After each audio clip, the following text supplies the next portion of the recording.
श्री स्वामी समर्थ. जय महाकाली सर्वांना. रामनवमी ते आपल्याला हनुमान जयंतीपर्यंत 2 अशा प्रभावी सेवा करायच्या आहेत. ह्या सेवा केल्यामुळे आपल्या आयुष्यामध्ये, आपल्या जीवनामध्ये जी काही अडीअडचण आहे, जी काही समस्या आहे, आपल्या घरावर, आपल्या कुटुंबावर कोणाचं नजर दोष झालेला आहे, कोणती वाईट बाधा आपल्या घरावरती लागलेली आहे, तर हे सर्व समूळ नष्ट करण्यासाठी, आपल्या आयुष्यामध्ये सकारात्मक ऊर्जा निर्माण करण्यासाठी आपल्याला 2 सेवा करायच्या आहेत. सेवा म्हणजे हे हनुमान चालीसाचे पठण आणि दुसरी सेवा म्हणजे हनुमानजीचं जे सुंदरकांड स्तोत्र आहे त्याचे आपल्याला सेवा करायची आहे.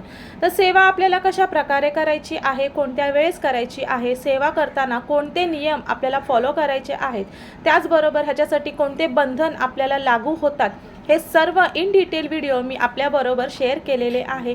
पूर्ण व्हिडिओची लिंक मी खाली दिलेली आहे. जे त्रिकोणी बटन तुम्हाला दिसते त्या बटनावरती तुम्ही नक्की क्लिक करा, जेणेकरून पूर्ण व्हिडिओची लिंक तुमच्यासमोर येईल आणि तो पूर्ण व्हिडिओ तुम्ही नक्की पहा. तर श्री स्वामी समर्थ. जय महाकाली.